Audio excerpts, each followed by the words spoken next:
I'm not rock at all. Yes. He gave me Neil Diamond. He gave me. Well, I got the Neil Diamond song you did too, which I love. He gave me a remix of that I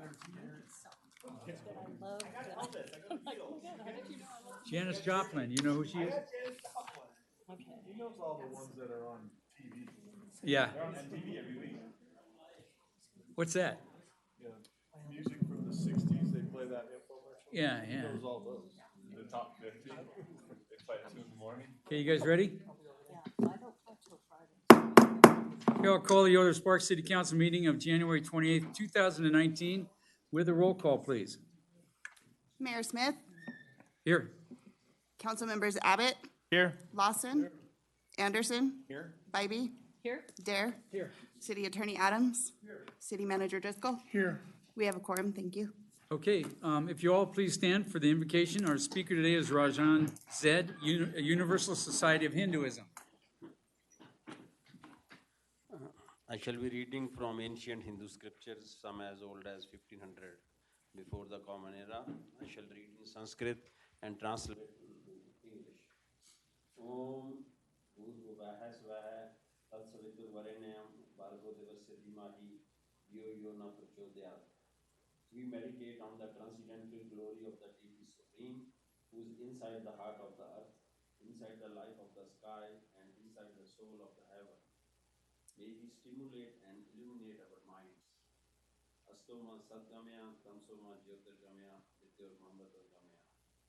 Lead us from the unreal to the real, lead us from darkness to light, lead us from death to immortality.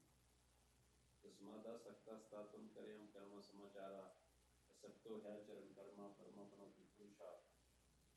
Karvaneva Hi Sabsiddhi Masita Jankadya, Loka Suvyaha Mevapi, Sampasham Kartumrahasi. Strive constantly to serve the welfare of the world by devotion to selfless. One attains the supreme goal of life.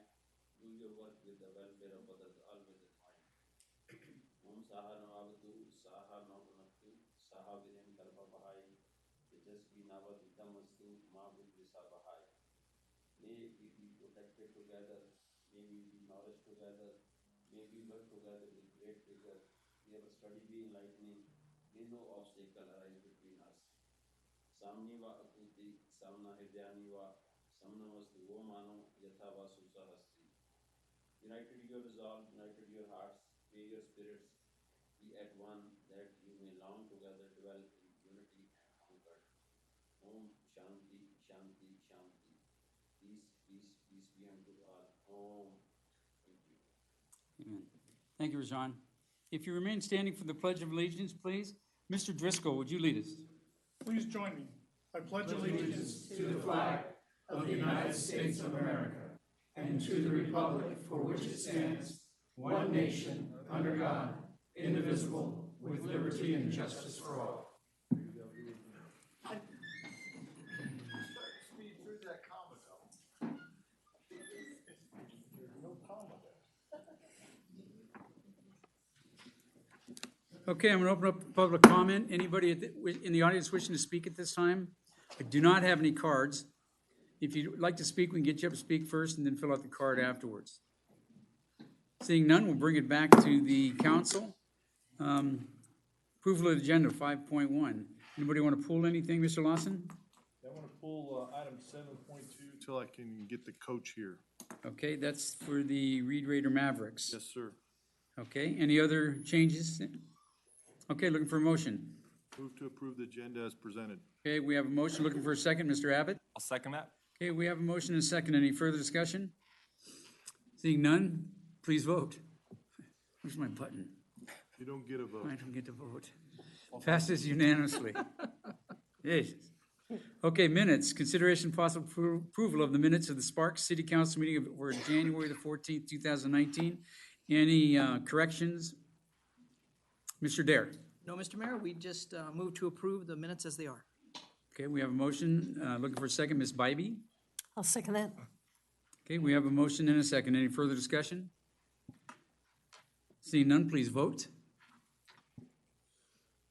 Passes unanimously. Okay, announcements and presentations, recognition items, and items of special interest. The first one is presentation of Washoe County Vulnerable Population and Homelessness. Amber, come on down. Welcome.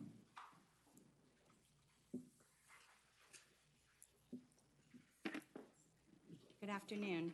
I don't know where it's at. It's right there Not in sure the how middle. to work. Down there, down. Under the moon. Oh, look at that. Oh, I didn't even see the moon. I'm looking all over for the moon. He must have taken that. I think he did. Sorry, I don't know how to make this bigger, but We got help. I Help need is to on phone its a way. friend already. Donald? Phone a friend. Teamwork makes the dream work. Just this slideshow? Yeah. And then do I just press page? You can just, from the beginning? Yeah. Thanks for having me this afternoon. I wanted to give a little bit of an update. There's been a lot of activity that's happened throughout our region in the last year around the vulnerable and homeless populations that we're all working collaboratively on. And so we thought it would be a good idea to do a presentation here as well, so we can make sure we answer any questions and give you guys an update on what is happening. And throughout the presentation, please stop me if I've missed anything. I've given this presentation 63 times, so sometimes I miss some things. So just let me know if I'm going too You were here fast. 2 weeks ago, don't you remember? Right. That wouldn't surprise me. So first, I want to talk a little bit about the current structure at the Record Street location. And one thing I just want to clarify is that Washoe County is not the lead agency over the Record Street shelter. We are a contributor of funds, a regional agreement that we all share in the financial responsibilities, but we're not directly the oversight body over the shelter. But this just gives you a good understanding of the capacity that is at the shelter.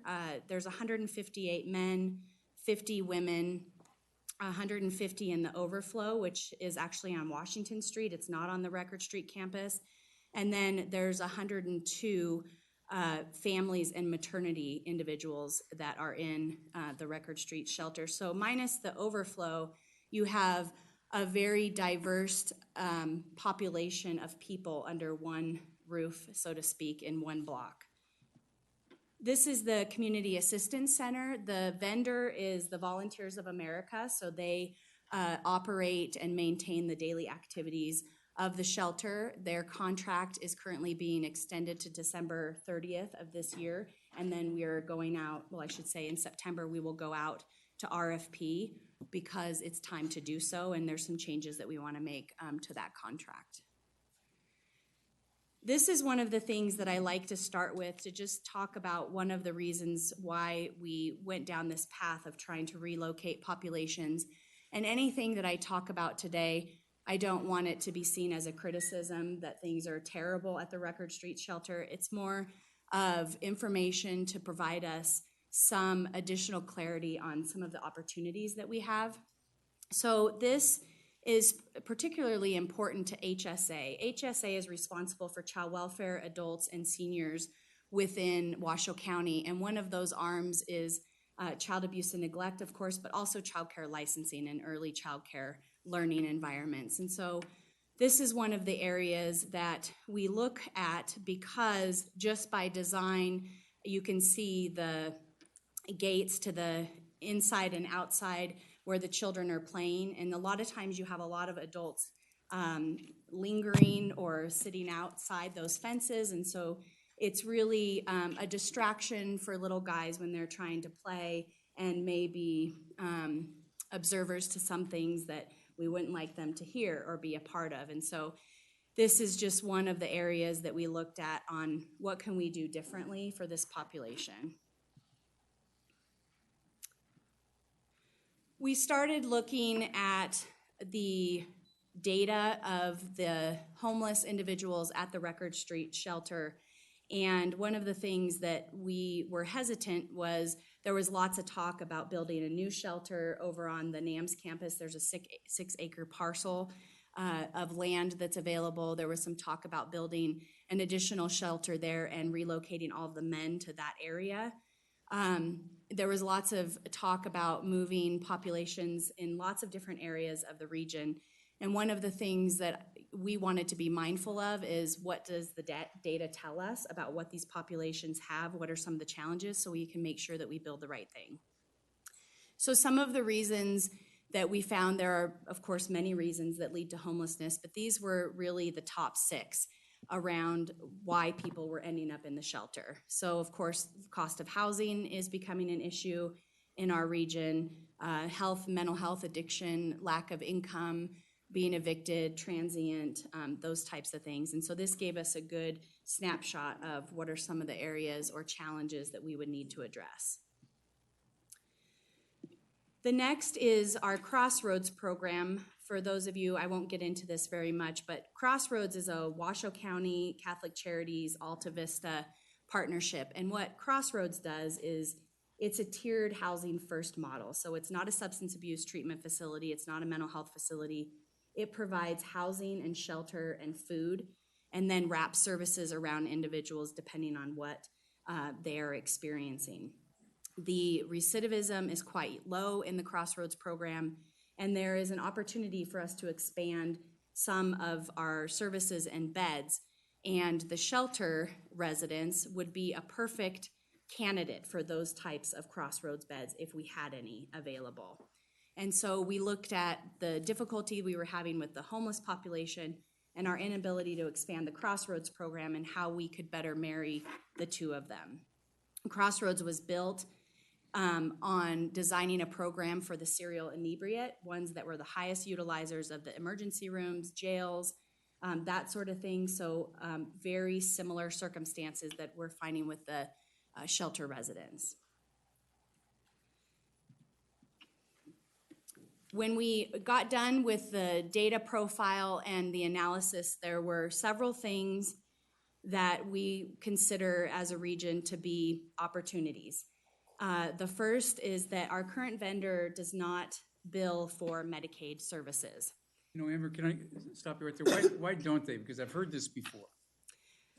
There's a number of different reasons why a provider doesn't bill Medicaid. One is the cost to employ somebody that is Medicaid certified. The salary has to go up for those individuals. It's a recruitment barrier, but it's also not a requirement in their contract. So it's always been a general fund stream, not asking the vendor to offset Medicaid revenue. Wouldn't it be wise to put it in their contract? I mean, I don't know how much money we're talking about there, but, you know, we pay the bill. Absolutely. And That's they're- one of the things that sorry to interrupt, that's one of the things that we are working on is we have to start having Medicaid help us Yeah, offset some of the revenue. Absolutely. Yeah. Okay. Mr. Mayor? Yes, Mike? yes, sir. The management team, which includes several folks of your senior team, will be getting together actually beginning of next week to try to finalize the conversation on what needs to be in the next RFP for services for the center.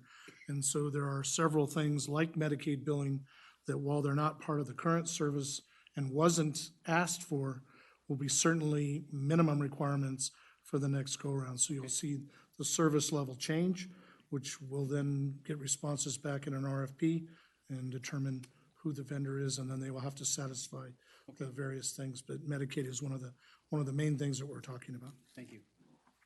A couple of other things, just like we saw the reasons that end up to homelessness in a couple of slides before. There's not a lot of substance abuse and mental health services at the shelter, minimal health and dental access.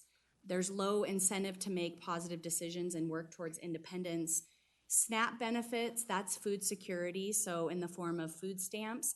They may be a recipient of a SNAP benefit while they're in the shelter, but they don't have to use their SNAP benefits while they're in the shelter. And so they have food security because they're in the shelter, so they're getting food, and then they're a recipient of the SNAP benefits, and they're not having to utilize those either. So there's a couple of different things that happen with that. If they're not utilizing their SNAP benefits, they can trade them, they can do lots of other things. I'm not suggesting that they all do that, but it takes away a SNAP recipient for somebody else who may need it, because the SNAP benefits don't turn off when they're in the shelter, and they can be in there for up to 90 days if you're a male and 6 months if you're a female or a family member. So that's a really long time to continue to receive your SNAP benefits. Of course. One sec. So do we have any idea of how those SNAP benefits are being used? Have we done a survey or asked, or didn't, because I have the feeling, I'm sure that a lot of us do, that that's traded for other things that are not necessarily conducive to getting out of the homeless shelter. Right. We can ask the state to pull those numbers to see out of these recipients. That's a great question. I've never been asked that, so that's a new question for me. I think it's something that we should look at, just because we're trying to get them transitioned to be independent. And Right. that, to me, if you're not able to have an additional source of income to continue some bad habits, I think would help. Absolutely. We can definitely do that. I think what we may find is that they're being used. We just won't be able to determine who used it.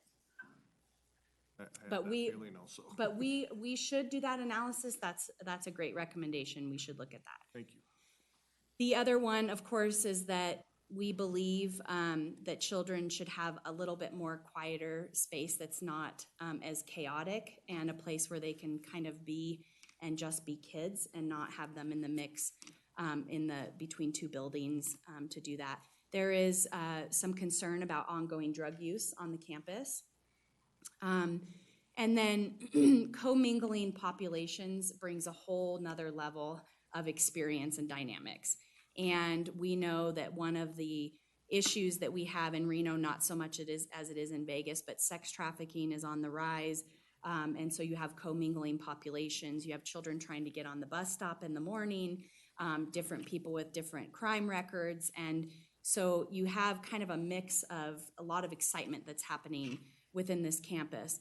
What we also looked at is our mobile outreach safety team, which some of you might be familiar with. That's who go out with police officers and try and mitigate a mental health situation. That is the number one response for our MOST team, is the CAC. And so we have to look at that. If they are expending several hours a day at the CAC rather than responding to other areas in the community, we have to build something instead, so MOST team isn't always responding. And then more concerning is it's also REMSA's number one spot that they go to. So if you are infusing resources into the CAC campus that REMSA is having to respond to, I'm not saying it's not a call they can't get to outside in the community, but it's one less team that's able to respond to other emergencies. Could we put a no work zone or something right in front of the center? Where you say kids trying to catch a bus, right? Mm-hmm. And so you put up some on both sides, say you guys can't come in this area.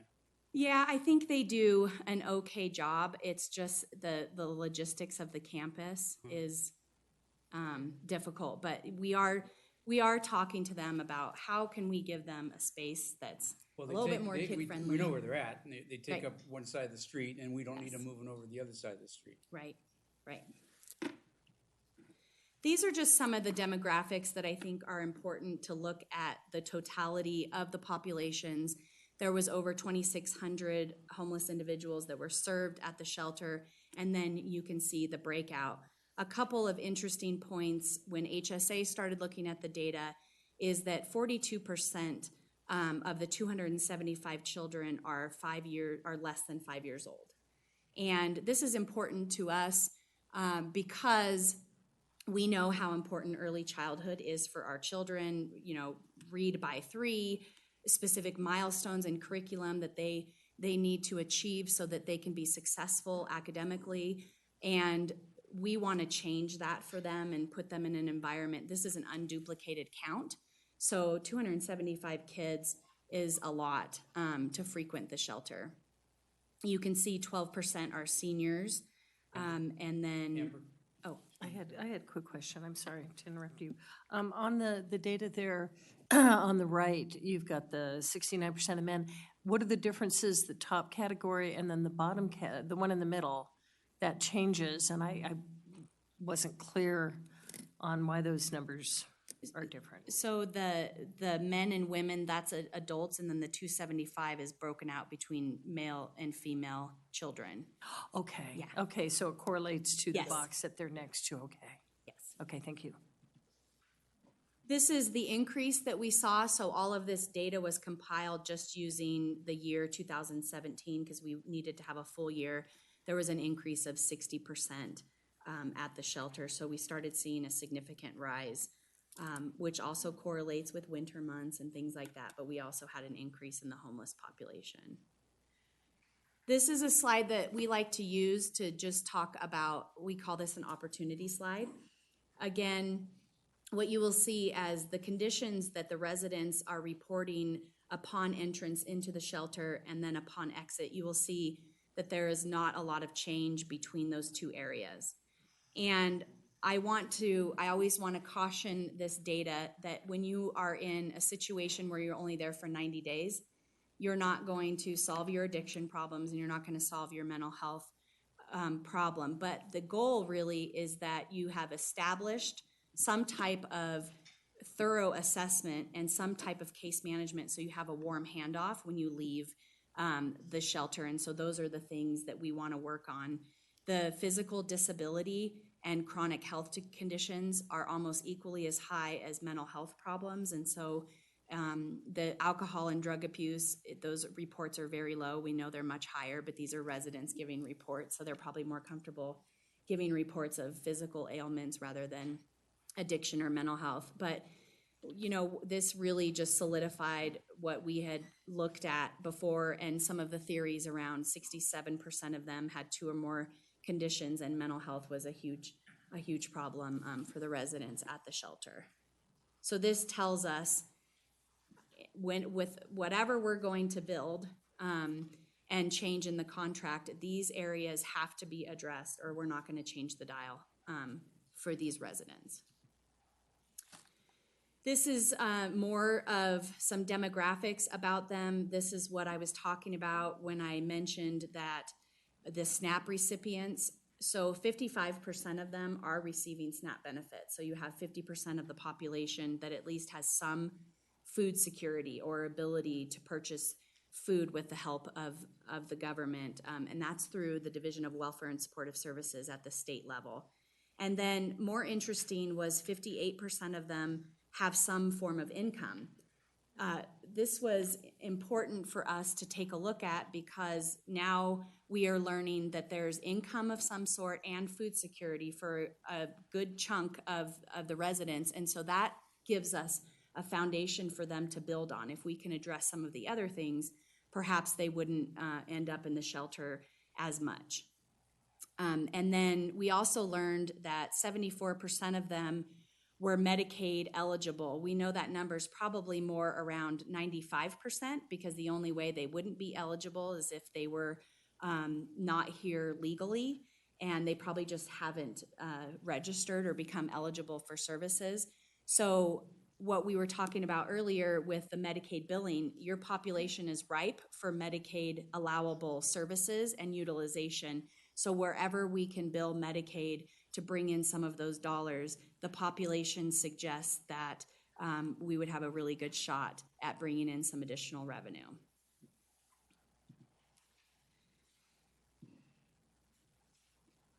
this keeps changing, so I'll just skip over that real quick.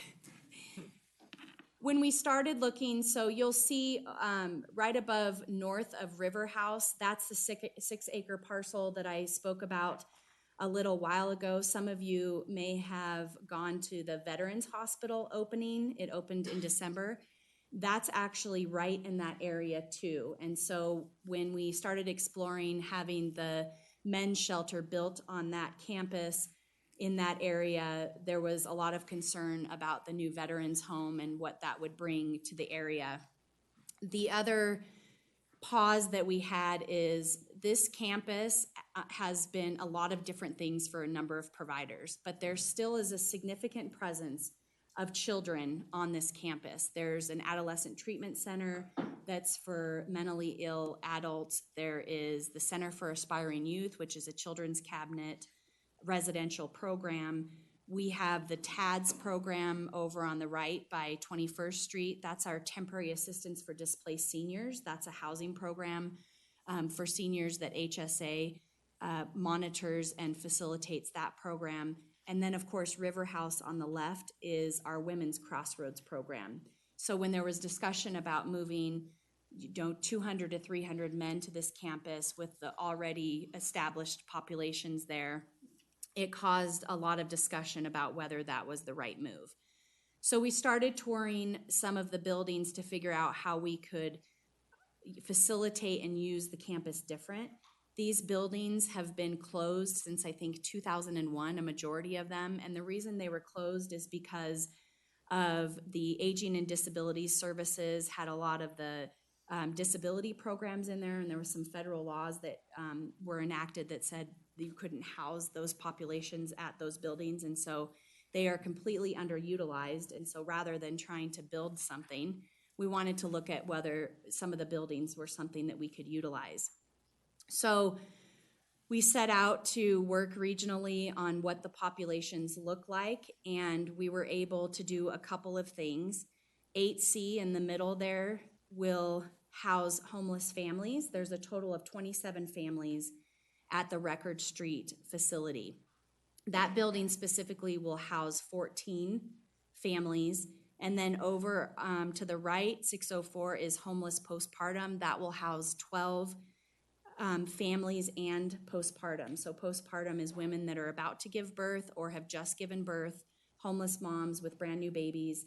There are 6 beds available for them at the Record Street campus, so we're hoping to be able to expand those numbers or increase them so we can house more mothers there.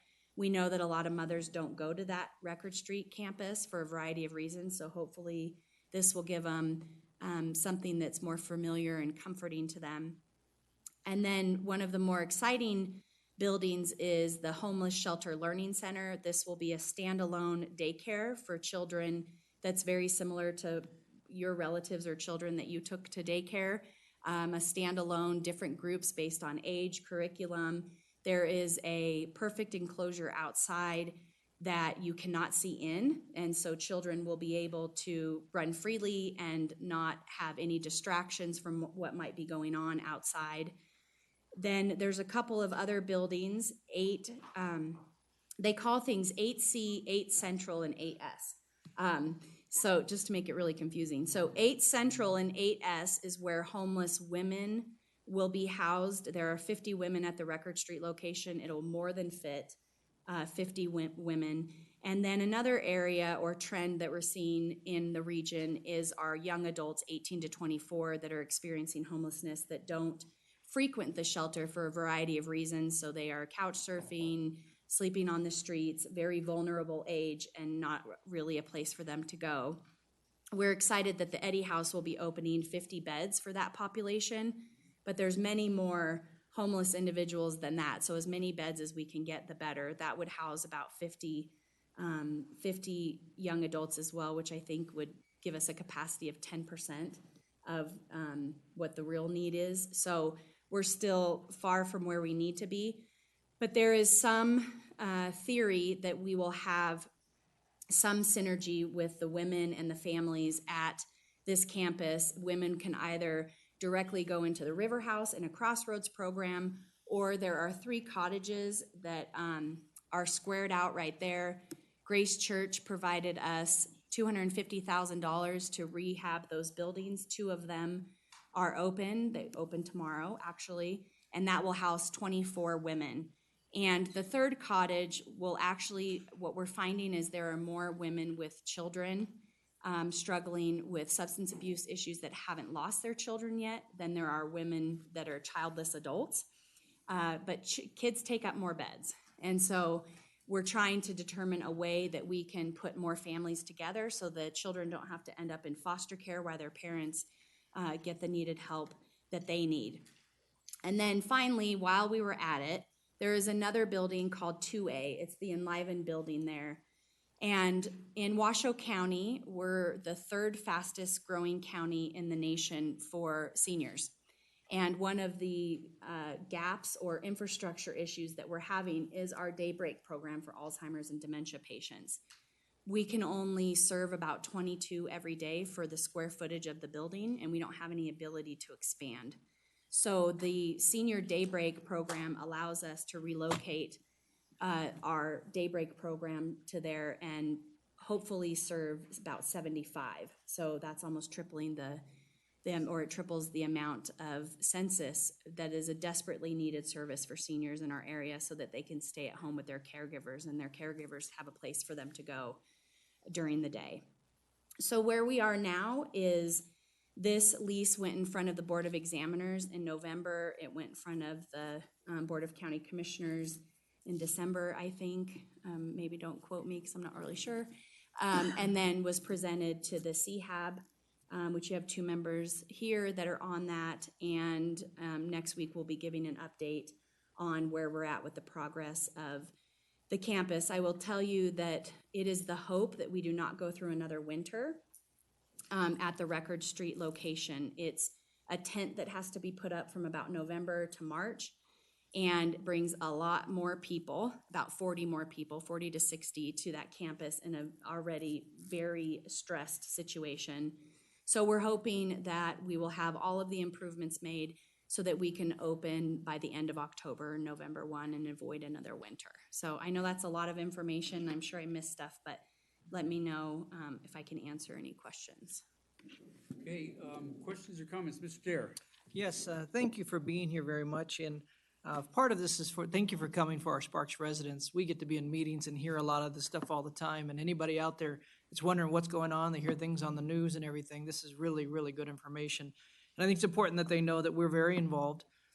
Part of our involvement is helping to come alongside the county. And I'd like to say, I think that what's happening on Record Street is obviously very important, but that's only a real piece of it. Mm-hmm. I can say my opinion, I think we've said this really loud, but is that the more that you guys step into that role, I think is where we want you, where we think you should be. And I think that's where the real changes will happen. And we're here to walk with you, encourage you, walk, however that works. I do agree with the kids. I just have to say, if we keep kids in a place that this is the example they get, then we're almost training our next homeless group of people. And so it's really important that we find a way to create an atmosphere where they can become stronger and learn something different. And so, but thank you for all of it. And I tell you, the Medicaid is so important. And I just want to say we've been talking about that a lot. So that's going to shift and change. And I really look forward to the tour. Sorry, I have to switch up my days and stuff. But anyway, it's something, it's pretty fantastic. And if anybody on our board wants a tour of that, hopefully everybody's getting a chance for that. So my biggest question is timing, but I think you answered that. But thank you for all you're doing and thanks for coming. Thank you. Mr. Abbott? Yeah, so looking into, say, next year, everything's open, will we still have families over at Record Street and children, or just men, or? Amber Howell, for the record, no, we will not. What this does, and I may not have been very clear, so what we're doing is we are removing or relocating all families, women, postpartum, and the daycare at the Record Street. They will relocate and fill up the buildings at the NAMS campus. What that allows Record Street to do is a couple of things. One is to get rid of the overflow site that's currently open all the time. It's not an overflow. It's a everyday full situation. And then the tent. That frees up, us relocating these populations frees up 212 beds at the Record Street location and allows for that population of individuals, males specifically, to have targeted programming. What we would then like to do is start screening those individuals as a pipeline to the Crossroads program. And we're hoping to do that on the NAMS campus, census and population, as well as the Record Street.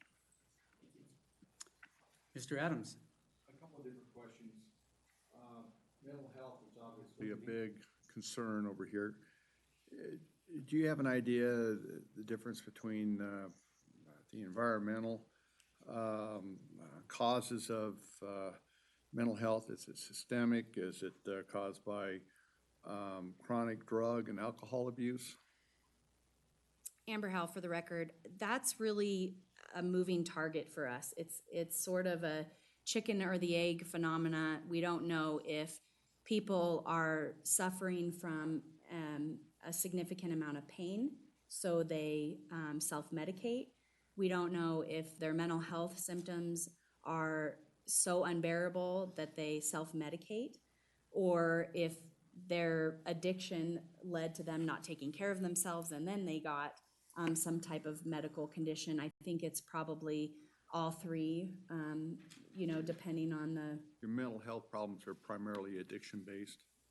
No, actually, they're separate. The mental health reports are specific to mental health disorders, to not include substance abuse. Okay. And can you tell us what you do to protect your vulnerable population, keep them safe? In other words, do you conduct criminal background checks? Do you know how many felons are in your population at any given time, or registered sex offenders, or people with outstanding warrants? Amber Howell, for the record, I don't have that information. I don't know if we do. I just know that a lot of them have criminal backgrounds. That's probably in the database system, but I'm not sure. I mean, we could probably find that for you. See, the problem that I have is that, as the mayor and Councilman Dare has pointed out, the city contributes quite a bit to this. And knowing lawyers the way I do, if there's really no opportunity or no effort really to check on these people, are you an ex-felon? Are you a registered sex offender? Do you have warrants? And then they attack one of your vulnerable populations, elderly, children, pregnant women. I could see that coming back on the city as a supporter for that kind of negligence, knowing full well that nothing is being done, but yet we allowed it to continue. I will say that those things are not a disqualifier to get into the shelter. Okay. Mr. Lawson? Amber, thank you. I feel like for the first time, we're all going in the same direction. I think this is pretty cool. And I think Chet's questions are valid and they're reasonable, but there's a myriad of questions we haven't even asked that we are just scratching the surface on this whole thing. But the main thing was to get our community, Reno and Sparks and Washoe County, all moving in the same direction. And I feel like we've done that in the last 9 months in this new Community Health Homeless Advisory Board, the CHAB board.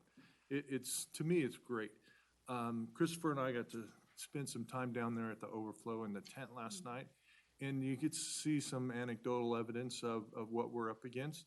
And there's some people that are there for situational problems. There's some people that are there with chronic diseases, and there's some that are just, they have mental problems. And one lady was having a wonderful conversation with herself, and I was pretty impressed. But it's not an easy problem. And what you're showing on here is, I think our solution for the future is to how do we get them off the street, moving in the right direction, and keep hands-on until we got them out of the situation and made them productive. I think that's the part we're still figuring out at this point. Absolutely. And I think that Medicare, Medicaid billing is a huge, huge part for us. I think the SNAP benefits too, that we need to find that. And so we have a little more control. You know, if you're gonna get a free service, you should offer yourself up for a little bit more control to get out of that situation. So it's great progress. 9 months, I'm very encouraged. Next year at this time, I hope to have big gains. But thank you for everything you do. You're doing a great job. Ms. Bybee? Thank you, Amber, for your presentation. And I would agree with everything that's been said. I mean, it's a multifaceted problem, and there's not one solution to it. As we as a community deal with it, and I think all of us are looking at other communities across the country, small towns and then bigger cities. And we don't want to be San Francisco or San Diego or places where it is just unmanageable. It's become such a problem. So as we've seen that 60% increase, it's kind of a real eye-opener for our community to what we can do. I know when we were talking about this last year, a lot of the experts that met with us talked about case management really being the solution to, and when we pulled people off the river a couple years ago and we had case managers working with them, I believe about 70 homeless were taken out of homelessness because of that. With this program, and you show the time they're in the shelter and then they leave, is case management a part of the follow-up that can keep people, you know, get them into housing, get them jobs, make sure they're on medication, to ensure that we're empowering that population to be able to make it on their own, not the recidivism, so that they come back to us. So how big is that case management, or is it is that, again, obviously a cost, and the Medicaid and Medicare dollars would help with that. But right now, are you able to do case management, and how do you keep, the recidivism from happening with the population we have now that are in and out of the shelter? Amber Howell for the record. So that's my favorite thing, case management. If you don't have case management for these individuals, we are wasting a lot of time and money. And one of the things that we know for sure is that we were doing a pilot program, but we didn't know it. And we have intensive wraparound case management that actually happens in the CAC shelter now with HSA social workers. And what those numbers are showing is that the recidivism is less. They're way more successful at achieving temporary or permanent, a more soft handoff to living independently than the rest of the population. There's a couple of different reasons for that. Maybe families have a little bit different motivator because they have their children with them, but they're still struggling with addiction issues and employment and all of those things. And what that model has shown us is that when you have intensive case management, the outcomes far outweigh the costs of case management.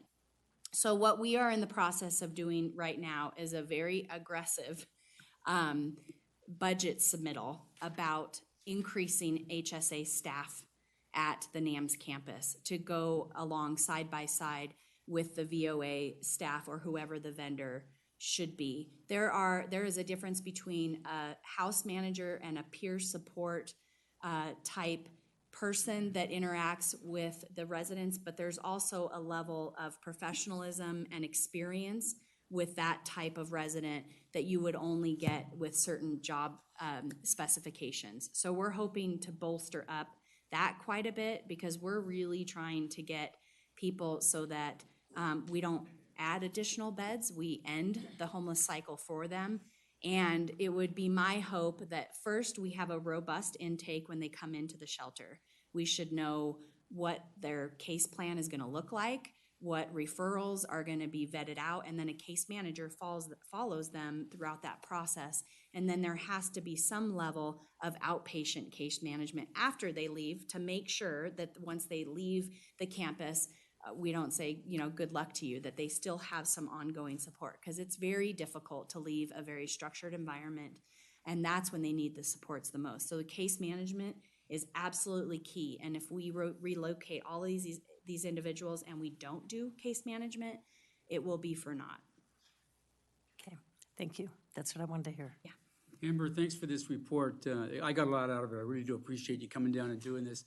We all know what we've done in the past is not working, but the direction that we're heading in, I think, is going to work, moving the women into their own facility, separating the groups, and the children, and I think it's a sad situation. I'm one of those advocates of not throwing any more money at it. I don't think money is the answer, but thank you for all your efforts, and Jane and anybody else that's here that works on this, and you don't only do it Monday through Friday, you do it 7 days a week. Thank you. So I appreciate everything you do. Thanks. Thank you. We'll see you again. Okay.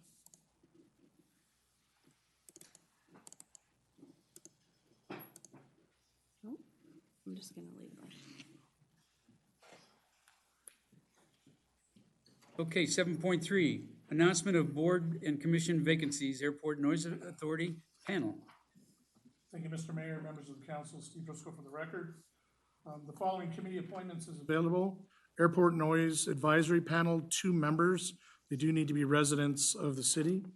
Persons interested in serving on this committee should complete a community service application available from the city clerk's office.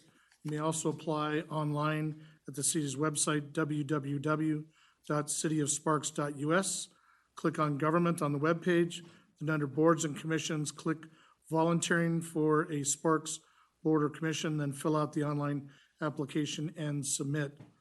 Applications will be accepted until the close of business on Friday, March 1st, 2019, or until there's enough applicants have applied to fill the vacancies. That's all, thank you. Okay, thanks, sir. Okay, we'll move on to consent items. Anybody want to pull one? If not, looking for a motion? Mr. Lawson. Move to approve consent items 8.1 through 8.4. We have a motion. Look for a second. Mr. Abbott. Second? We have a motion and a second. Any further discussion? Seeing none, please vote. Passes unanimously. Okay, 9.1.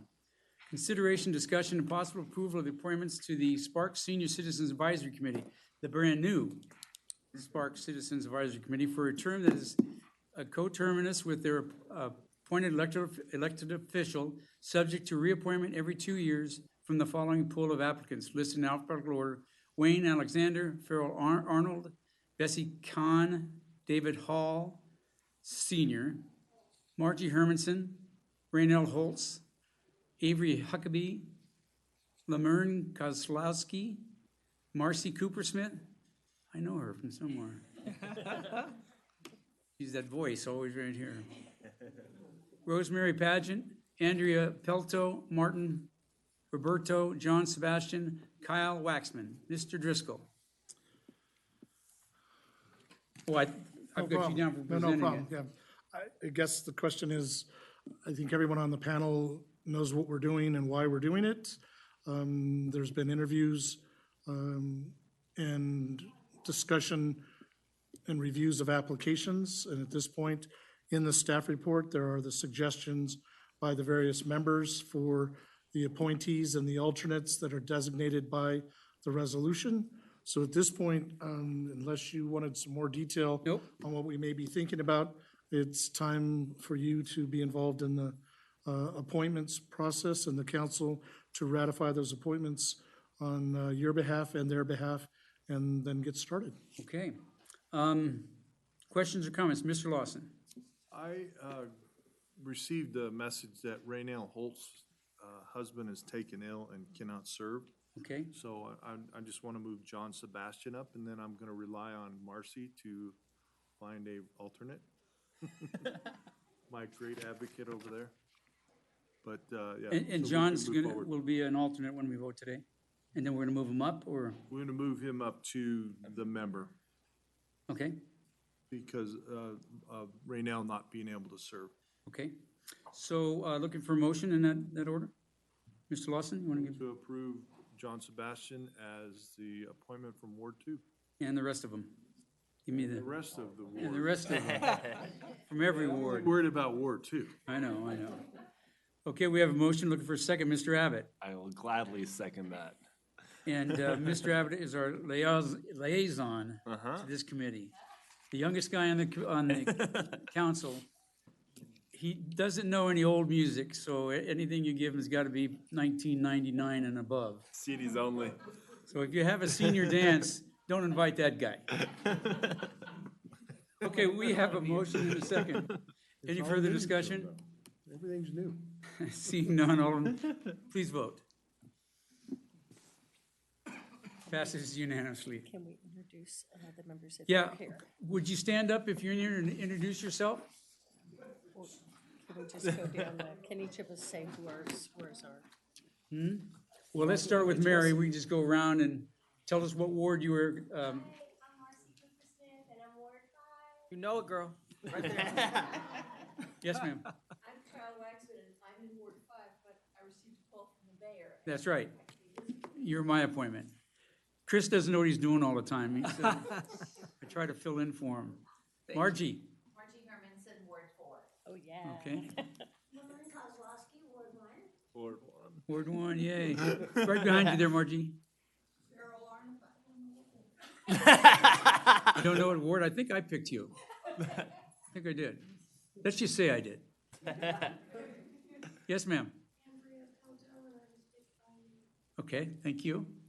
John Sebastian? Oh, that's, you must have been giving him the snake eye. Motion. From the audience. That's right. Yes, Flash- sir. Flash that ward You sign. got a raise. We'll Yeah. pay you double. Yeah.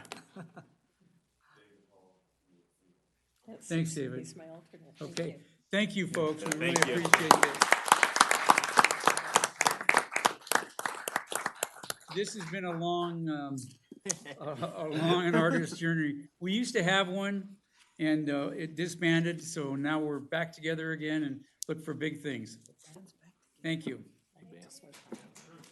Ms. Bybee. I would just like to say, I'm excited that we have, that all of you have volunteered to serve on this, in this capacity to be the voice for seniors, especially as one of the seniors sitting here on the council. I don't think you need a voice. And I would like to thank especially Marcy for your help with this, but our youngest councilman, Councilman Abbott, for being just the firebrand behind this that kept pushing and making sure that this happened. So I would like to give kudos to you for making this a reality, and I look forward to this committee and the input they can give us from the seniors represented here in the city of Sparks. Thank you. Mr. Abbott. Thank you, Charlene. Thank you for those kind words. I do understand I am the youngest, but I grew up with a father that was born in 1929. I grew up with seniors my whole life. This is just normal people to me. That's all it is. So thank you all for supporting this. It's been a great process. I'm looking forward to seeing all the good stuff we can get done, and we'll go from there. Thanks. And maybe we can get a quarterly report. Okay? Yay. Marcy's shy about being in public, though. Yeah, she's shy. Her and her husband both are pretty shy. Thank you, folks. Okay, we'll move on to 9.2, consideration and possible approval of an interlocal agreement, AC 5546, with Washoe County to allow the City of Sparks Environmental Control Section to provide pre-treatment inspection service in Sun Valley and unincorporated Spanish Springs. Mr. Drinkwater. Mr. Mayor, members of council, thank you. Michael Drinkwater, Treatment Plant Manager, appearing before you today as the Interim Environmental Control Supervisor. You have before you today for your consideration an interlocal agreement to clean up some language between the Sparks EC team and Washoe County. We've been performing inspections in these areas since 1980, so this is not a new practice, but in the 2015 audit of our pretreatment program by US EPA, they asked to clean up the interlocal agreement to make it clear that our officers have jurisdiction to do what they're doing in the unincorporated county. That's the genesis of the agreement before you. It does, in fact, make it clear that they have the authority to enter those areas to perform inspections and to enforce the wastewater discharge ordinance. This agreement has already been approved by the Washoe County Board of County Commissioners on January 8th, and it's here before you for your approval. Okay. Happy to answer questions. Questions or comments? Okay, looking for a motion. Mr. Abbott. Yeah, I move to approve the interlocal agreement with Washoe County to allow City of Sparks Environmental Control Section to provide pre-treatment inspection services in Sun Valley and unincorporated Spanish Springs. Okay, we have a motion. Looking for a second. Mr. Dare. I second that. Okay, we have a motion and a second. Any further discussion? Seeing none, please vote. Sometime today. There you go. Passes unanimously. Thanks, Mike. Okay, 9.3, review and possible acceptance of the advice and recommendations provided in resolution number 4 from Sparks Tourism Facility and Revitalization Steering Committee regarding the expenditure of $1,280,000 in lodging tax proceeds for the Nugget Event Center. Armando, welcome. Good afternoon, Mayor Smith and council members. I am Armando Ornelas, your Assistant Community Services Director. This agenda item 9.3 is related to agenda item 9.4, and I can present the two items separately, which make them a little more digestible, or I can do one longer presentation and then you can take action separately, whatever your preference. Any concerns, Chet? No, you can do it either way. Okay, let's do 9.3 and 9.4. Okay, so if you'll bear with me, I'm going to need to provide you a little background. As the mayor and the council are aware, the city receives the proceeds of a 2.5% tax on the gross receipts of rental, transient lodging and Sparks. These proceeds may be used for projects or capital improvements in Victorian Square, where that would benefit Victorian Square and promote tourism in Washoe County. Prior to expending these proceeds, the City Council needs advice and recommendations from the Sparks Tourism Facility and Revitalization Steering Committee, which is a mouthful. It was created per the 2003 legislation that actually provided for this additional tax on lodging in Sparks. Councilwoman Bybee and Councilman Lawson currently sit on the committee, and then there are two appointments by the RSCBA, and then a seat is reserved for a person appointed by the Nevada Resort Association. The committee's recommendations to the council must be based on a master plan. The committee most recently amended the master plan in 2016 to, among other changes, allow for incentives for private Victorian Square retail or entertainment venues and facilities, provided two things occur. One is that it's intended to fill a financial gap in the cost of the project, and secondly, that the public investment leverages private investment on, at a minimum, a one-to-one basis. That 2016 plan did not specify specific projects. Instead, or specific retail or entertainment projects. Specifically, it requires that any proposed expenditures of lodging tax proceeds for such a project requires a committee recommendation in the form of a resolution to the Sparks City Council. The first use of the lodging tax proceeds for an entertainment facility occurred in 2017 when the committee and the council approved $1.5 million for the $7.5 million renovation and reopening of the Victorian Square Cinema facility by Saifi Enterprises and Galaxy Theater. So this proposal very closely mirrors that one in structure. On December 12th of last year, the committee met to consider a request from Marnell Gaming for lodging tax proceeds to fill an anticipated financial gap in the cost of demolishing the former Bourbon Square Casino, which has been vacant for several years, located at 1040 Victorian Avenue, and replacing it with the proposed Nugget Event Center. So up on the screen now is the proposed site plan. The Victorian Avenue is on your south, C Street is on the north, 10th Street on the east, and Victorian Plaza Circle is on the west. That's the location, and this is the proposed site layout when it's seated to stage for maximum occupancy for a concert. The stage is on the west side and it faces east. Armando, I didn't notice until I read it in the paper, they flipped that, didn't they? They did. Okay, I like it better like this anyway. And I'll get into that in a little bit. That requires, and it's in the agreement, an exclusive license from the city to Marnell to use this corner here, and I'll show it to you in a second in a different configuration, which shows a little bit better. But yes, Mayor Smith, that's been flipped. Thank you. So in this configuration, it would seat approximately 8,600 people for concerts, and the estimated cost of the project, exclusive of acquiring the site, is over $6.4 million. And Marnell Gaming has requested $1.28 million, $1,280,000 of lodging tax proceeds for this purpose. So on December 12th, the committee approved resolution number 4, which is again what 9.3 item, agenda item 9.3 is, asking that or recommending that the council accept this recommendation, and then the second item 9.4 provides for the agreement to actually provide the funds to the Nugget. In reaching its decision to adopt resolution number 4, the committee reviewed and considered several things. One is the proposed description. So they had this site plan This is a second configuration where the seats are removed from the middle, and they can be, you can do other things in the middle, and then this general admission option allows it to be opened up for example, if they wanted to add a Reed Village or move the Reed Village here or do something along those lines where you needed more space for a special event. In the view of the committee, the proposed event center would provide a venue for popular musical acts, which would advance the city's goal of creating a highly energized mixed-use district in Victorian Square to draw both residents and visitors. And again, as I noted, this project would also provide additional space for downtown events that are currently operating more or less at capacity in terms of the space that's available downtown with all the redevelopment that's occurred. The committee reviewed the proposed terms for the provision of financial assistance to the project, so there was a term sheet attached there to that proposal that was provided to the committee.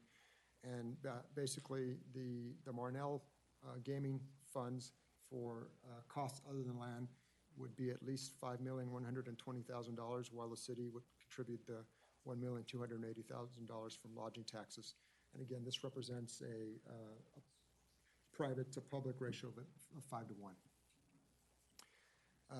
The committee was also provided a cash flow analysis prepared by city staff, demonstrating that the city can provide that $1.28 million while also covering all of our previous commitments for the proposed streetscape improvements along Victorian Avenue, for public art, which is in that plan, and the $500,000 that is still owed to Saiufi Enterprises for renovation of the theater. As you may recall, that agreement provided $1 million after completion of the project, and then $100,000 each year for 5 years, as long as the project stayed open. So the purpose of the cash flow analysis was to demonstrate, A, we have the money now, and B, it doesn't use all of the money, so there's still the ability to fund additional projects over the next several years. Is this money reimbursable? Is there milestones like we did with the theater? Yes, it's structured very similarly, and in a nutshell, basically the city would pay $1,280,000 in total, but $853,760 would be paid upon the opening of the project to the general public for a live performance or special event, and then provided the event center continues to be used for concerts and other events, there'd be 3 payments of $142,080 on the anniversary date of opening of the. So Okay. again, the thought is, at least it guards to some extent of the risk that the facility were not to continue. So in conclusion, that first agenda item, when you get to it, asks you to review and accept resolution number 4, which is the recommendations from the committee. In terms of item 9.4, if the council accepts the resolution, the advice from the committee, then you can consider the incentive agreement. And in terms of the proposed agreement, the key terms are as follows. 1, the event center must be completed and a live performance or special event held there prior to September 15th of this year. That's obviously an aggressive schedule, but as Marnell Gaming has represented to all of us, they are looking to have it operable this June, so hence that particular date. This is on a reimbursement basis. I went through the payment structure, and because it's on a reimbursement basis, Marnell Gaming must provide the city reasonable documentation of its expenditure, so they'll have to provide basically a spreadsheet with documenting their costs and with invoices to support it, to demonstrate that in fact they've spent these funds. And then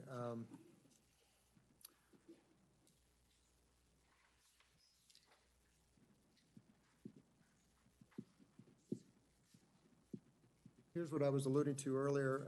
This is a provision of the incentive agreement where the city is agreeing to provide Marnell Gaming this at the southeast corner of the property, this area, which totals approximately 3,859 square feet. This is public right-of-way. It's part of the Victorian Avenue right-of-way. We have a very wide sidewalk here. It's at least 30 feet deep all the way across. This area was offered, if you will, by the city in order to accommodate the flipping of the arena to orient towards the east.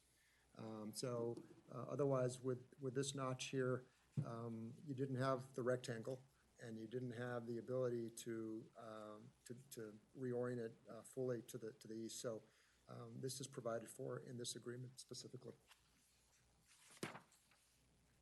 And then finally, in terms of the key terms of the incentive agreement, the city agrees to consider specific requests from Marnell for cosmetic improvements to the public areas around this.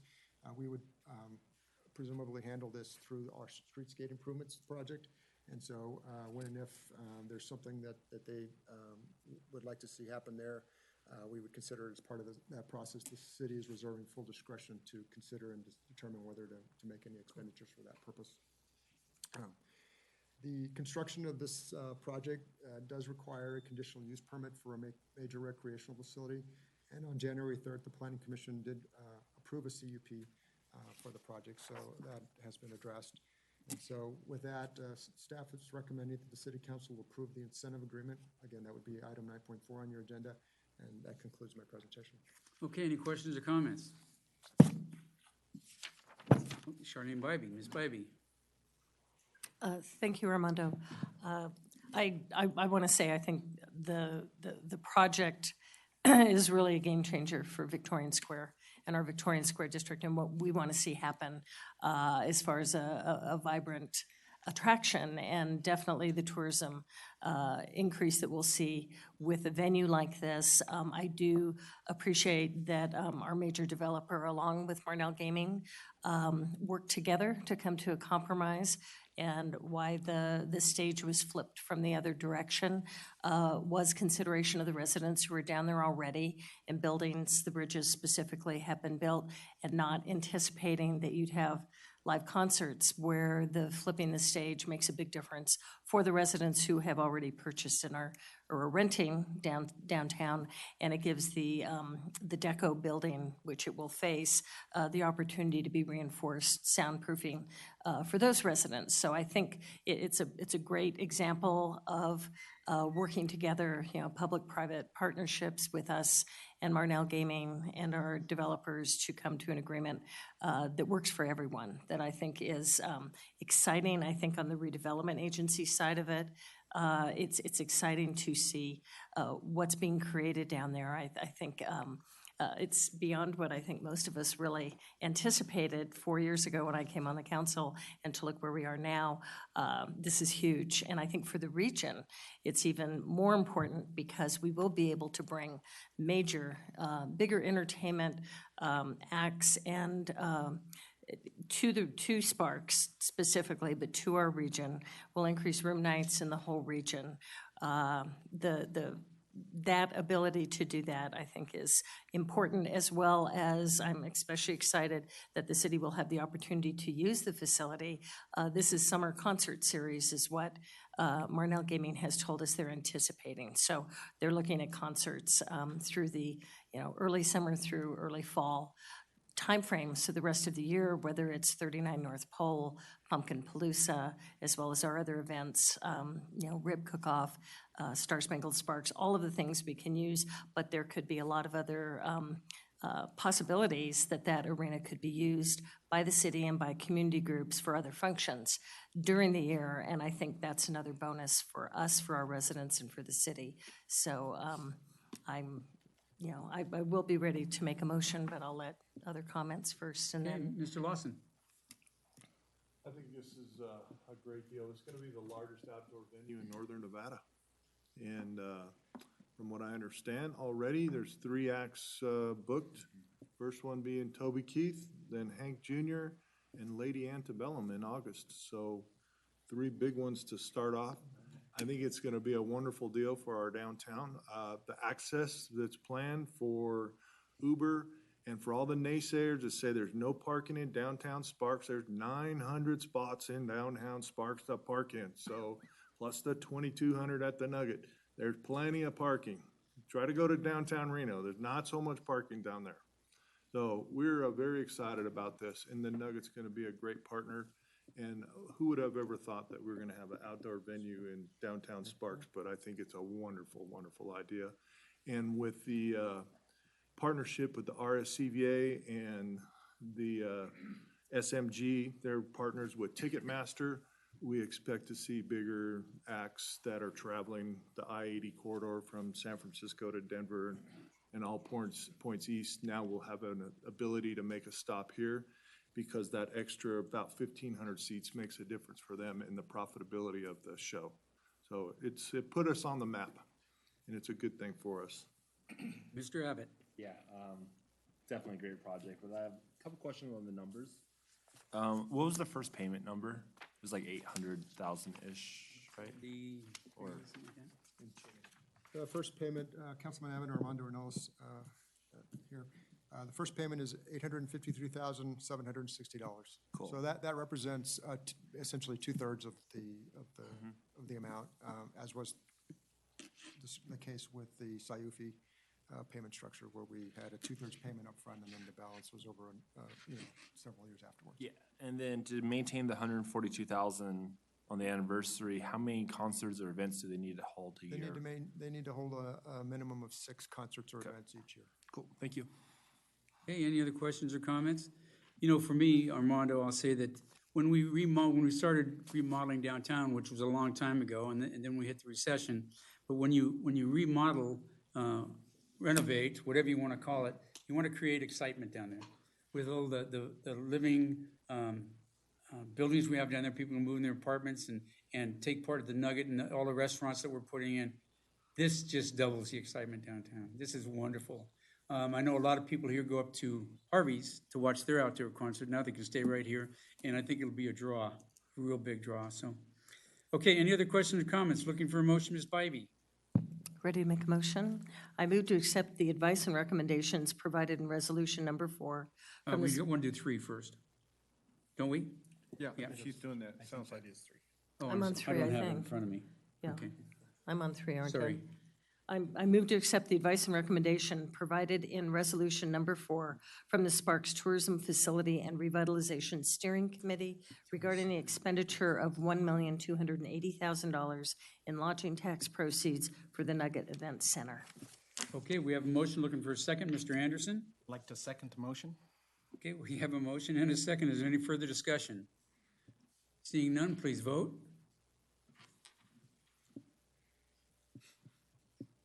Passes unanimously. Okay. 9.4, questions or comments? Mr. Lawson? I'd like to make a motion.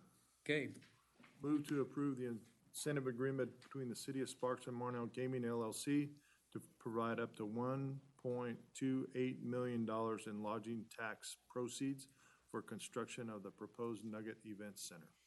okay, we have a motion looking for a second. Mr. Abbott? I'll second that. Okay, we have a motion and a second. Any further discussion? Seeing none, please vote. And I love this project. This is good stuff. Good job to you, too. Yeah, thank you, Armando. It's a lot of hard work you went through. Thank you. You and your staff. Short yeah. amount of time. Grand slam. Okay, 9.5 is the first reading. Lisa?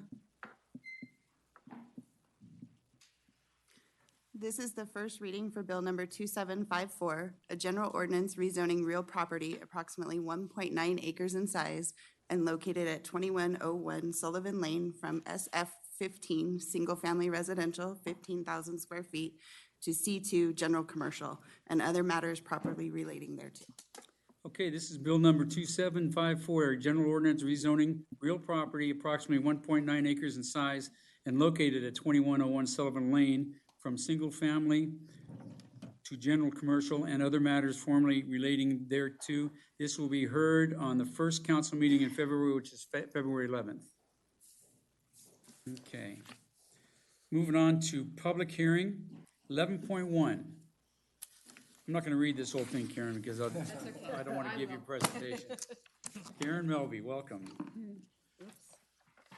Karen's gonna read it all. Yeah, she's going to go through step by step.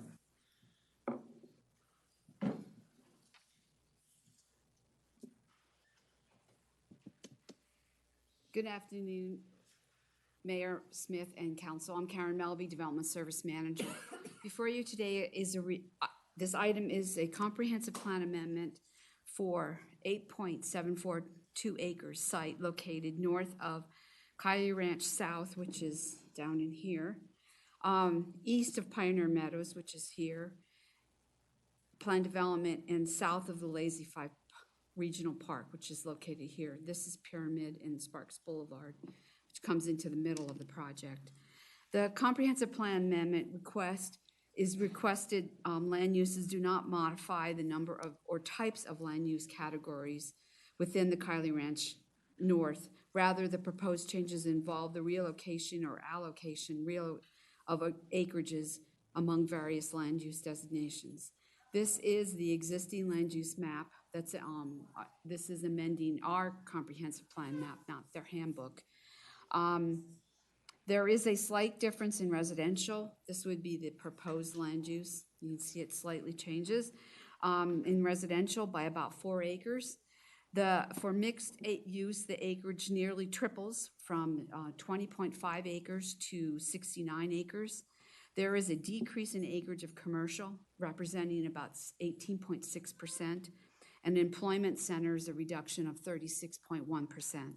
Community facilities increased because of villages 17 and 18, which has been purchased by Washoe County for the middle school and elementary school sites. That's this location right here. The middle school is under construction right now. There is no change in the open space acreages.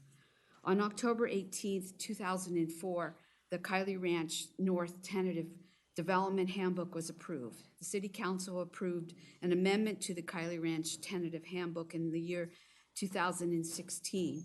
When the city adopted the comprehensive plan in the year 2016, we approved land uses in the plan development. We took the approved land uses that are in the plan development handbook and translated them to equivalents of our land uses. And that's what's represented on the existing land use map right now, is a translation of their land uses to our land uses in the comprehensive plan. The now request is to change our land uses or shuffle them around and do some reallocation.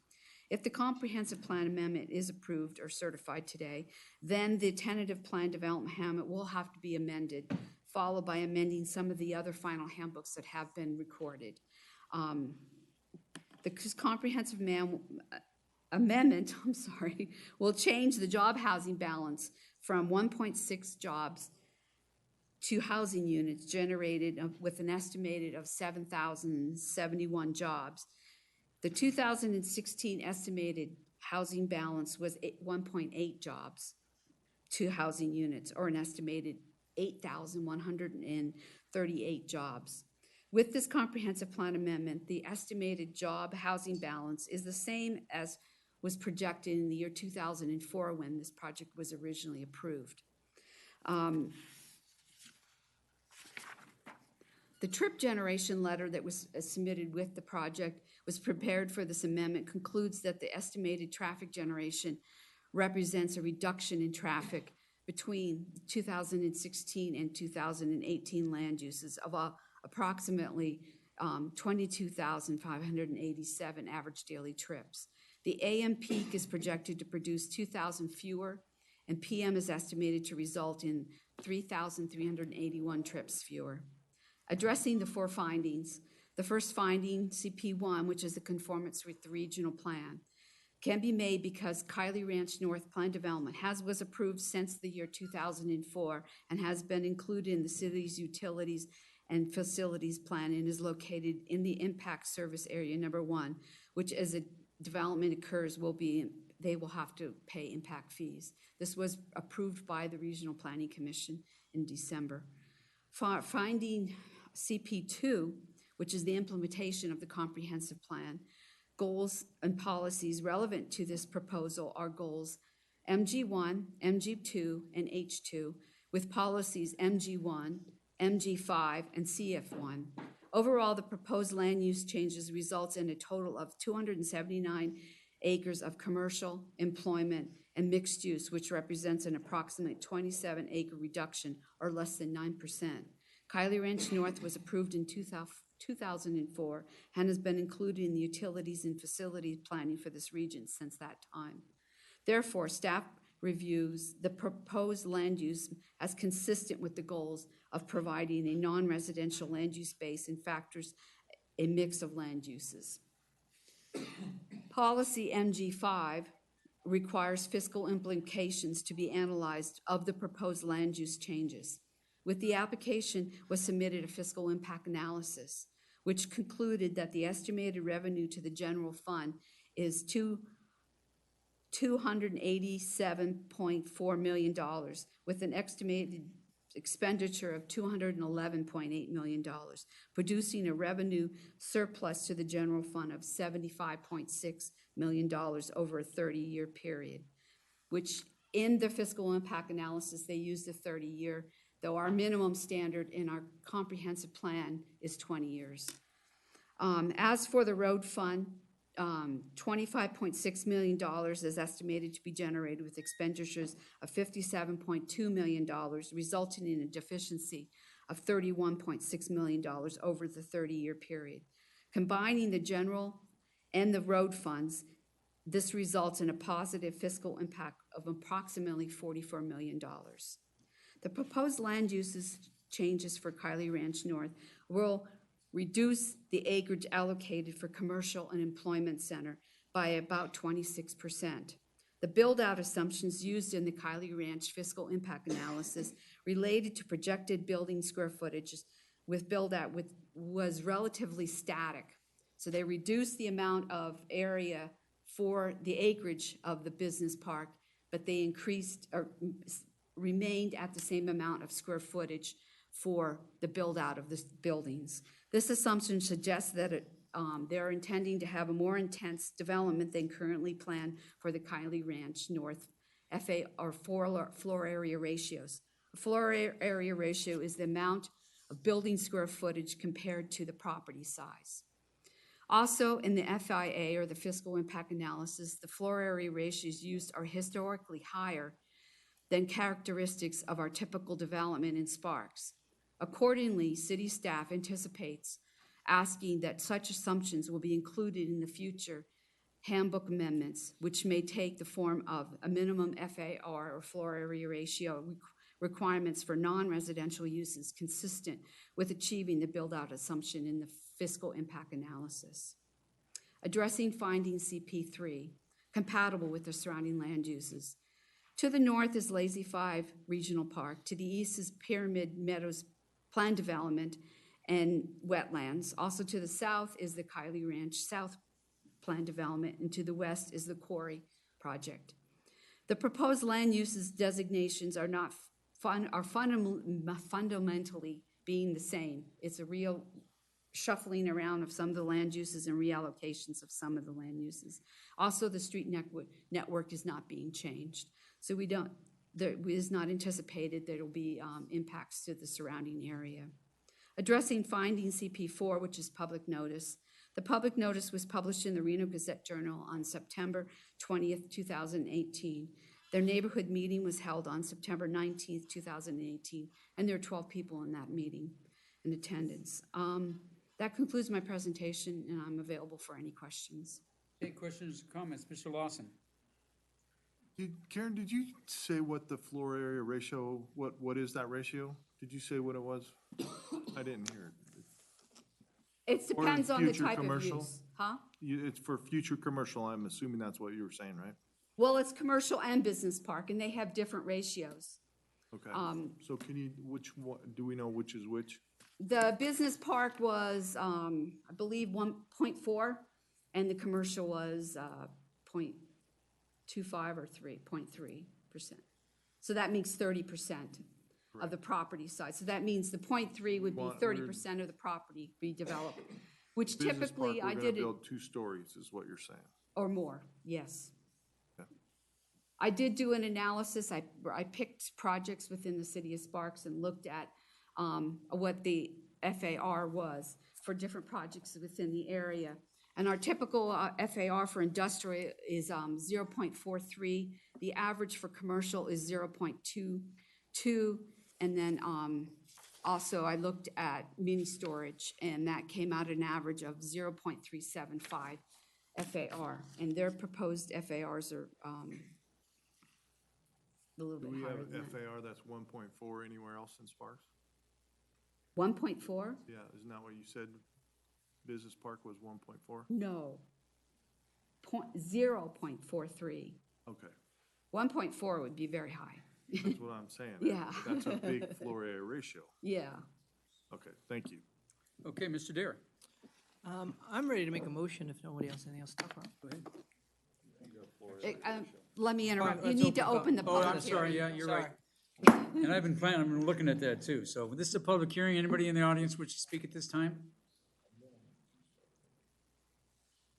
Seeing none, we'll bring it back to the council for action. Mr. Dare? Paul had a question. It's actually more a comment, and on this one was interesting, being new to the council, learning floor area ratios and the fiscal analysis and all that, but I want to publicly say thank you to the staff for helping me work through this one and getting a better understanding of it. And likewise, I'm with you, Christopher, so.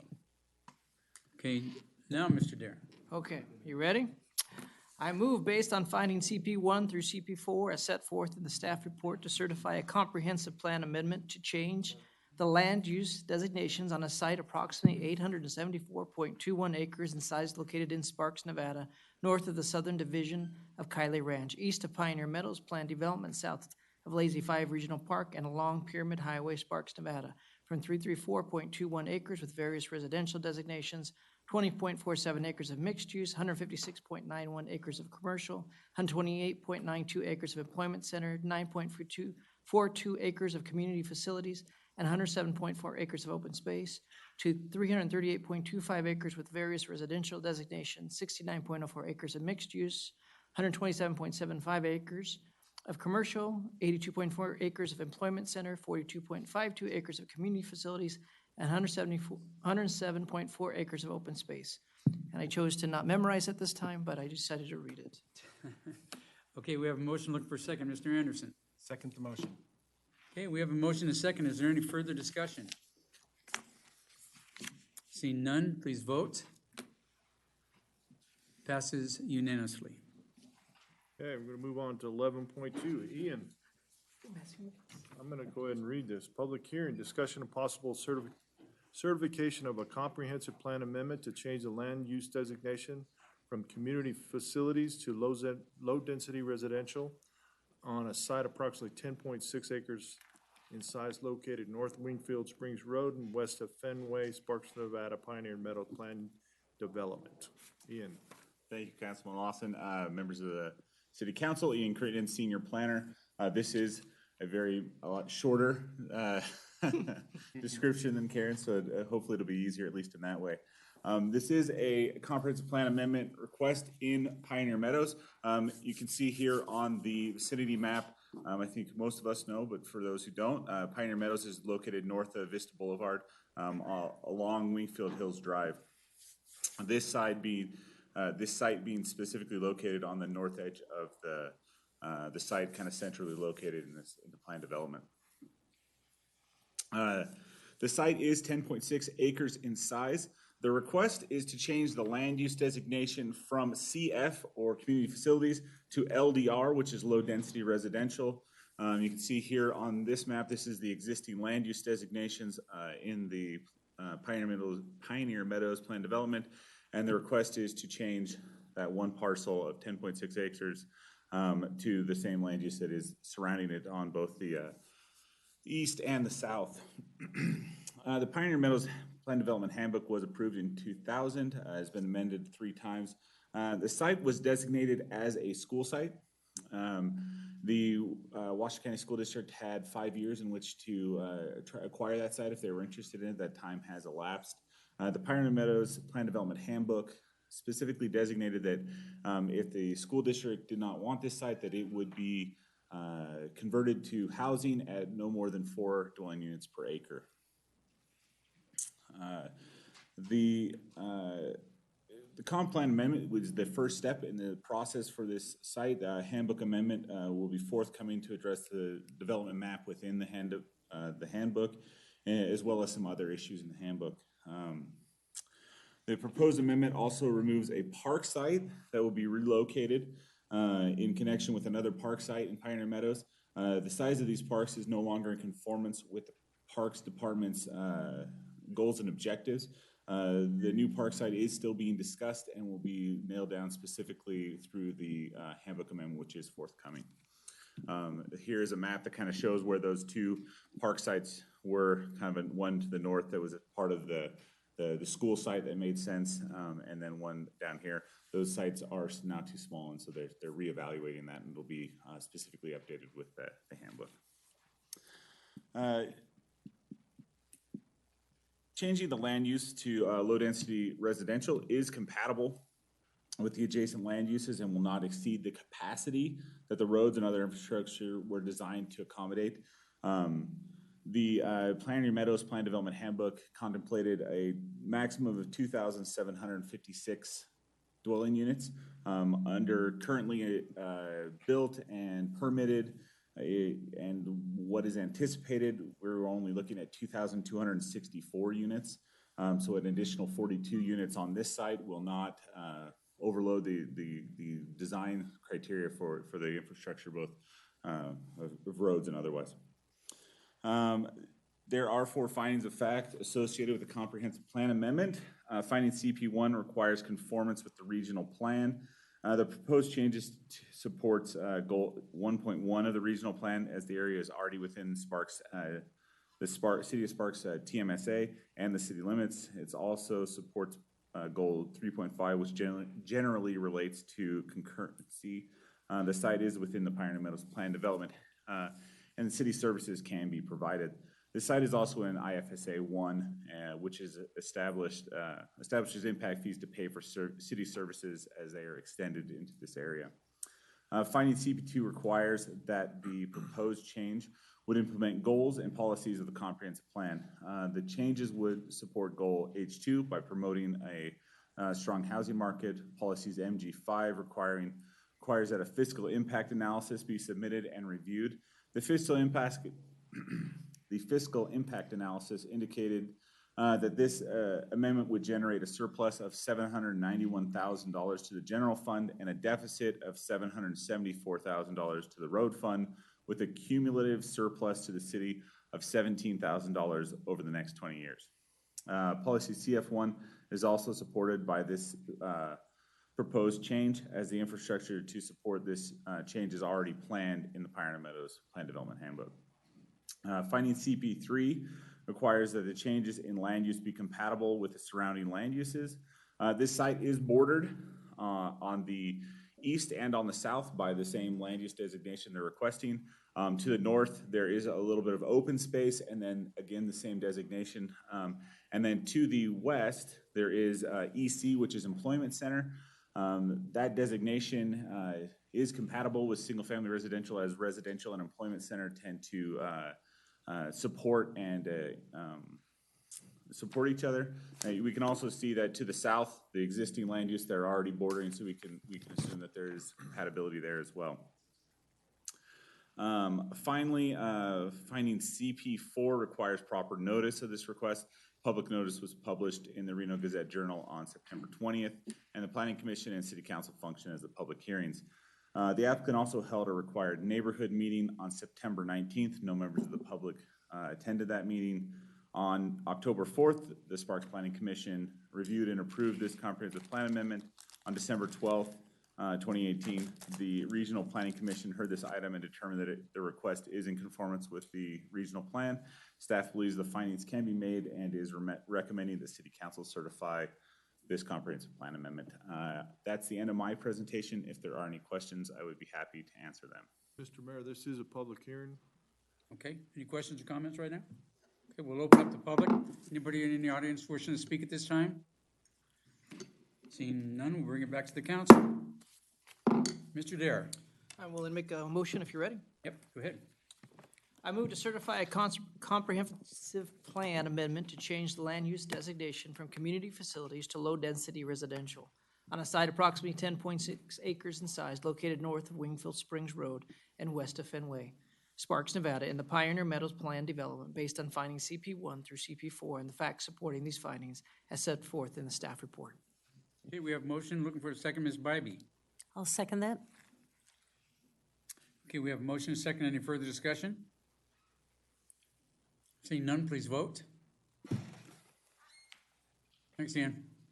Passes unanimously. Okay, we'll move to public comment. Anybody in the audience wishing to speak at this time? Bill? Public comment? Yeah? Come on down. Come on, Bill, we don't want to wake you up every time. Yeah. I only have a couple of questions, and one is with the homeless. It would have been nice to see a Prater chart on how many people really don't want to work. And should we as citizens give them money when we're driving by? And that's another one. And the other thing, should we give them food? What should we do about that? You always ask us questions, Bill. You're I killing know. me. I'll be happy to talk to you afterwards. Yeah. Good, thank you. There is some laws concerning that, though, but There are, good, okay, all right. The other thing about the stadium, what about noise for the homes that are close by? And the other thing is, restrooms, you're gonna have toilets out there, and are they gonna take them away or what? Well, with 600 people, you know, 8,500 people? A lot of trees. hey, I went to the summer solstice in Mexico. They had one bathroom for 11,000 people there. Oh, good. Didn't work very well. No, I'm sure it didn't, all right. And it was an outhouse. That's just a question, I think. I know, we'll be better than that. Good. And what was the other one I wanted to ask you guys about? Oh, gosh, I'm gonna remember when I walk away. My handwriting's terrible. Anyway, thank you very much for listening to me. I'll talk to you afterwards. Thank you. Thanks, Bill. Anybody else in the audience wishing to speak at this time? Okay, seeing none, we're going to bring it back to the council. Any comments from the council or staff? Mr. Dare. Yes, I just want to invite everybody. We have really good news. On March 29th, we have a groundbreaking for the Nevada Veterans Memorial, and we want to invite March 29th. It's going to be at 10 a.m., and everyone's invited to come out and celebrate it. We're doing our first phase, getting that rolling. And there's a lot of different things going on we'll talk more about, but it's very exciting for our state and for our city, and especially right there at the marina. Whoever came up with that great idea, good job. Who? It's that wise lady right there. Oh, Ms. Velasquez. Okay, any other comments? Without objection, we are adjourned. I'd like to call to order the Sparks Redevelopment Agency meeting of Monday, January 28th with a roll call. Chairperson Bybee, Here? Mr. Abbott, Here. Mr. Lawson, Mr. Anderson, Mr. Smith, Here. Vice Chair, Mr. Dare, Here. City Attorney Adams, Here. Chief Administrative Officer Driscoll. Here. We have a quorum, thank you. Okay, thank you. Moving down to item 3, do we have any public comment? Seeing none, we'll close public comment. Item 4.1, approval of the agenda. Move to approve? I have a motion from Agency Member Lawson. Do I have a second? Second. Second from Agency Member Smith. Please vote. You get to vote now. Motion passes unanimously. I know. And the mayor's happy, he gets to vote. Item 5.1, minutes, consideration, discussion, and possible approval of the minutes of the Sparks Redevelopment Agency meeting of December 10th, 2018. Do I have any corrections, additions, or a motion to approve? To approve? Second. I have a motion by Agency Member Lawson, a second by Agency Member Abbott. Please vote.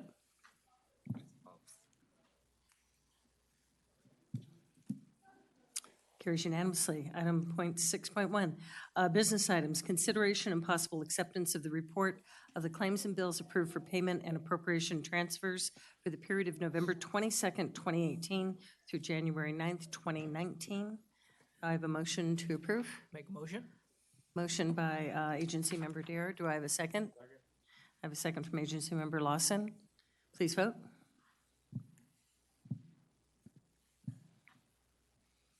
Motion carries unanimously. Item 7.1, comments from the public. Do I have any comments from the public? Seeing none, we'll close comments from the public. 7.2, comments from the agency and chief administrative officer. Seeing none, we are adjourned. And I will never be as fast as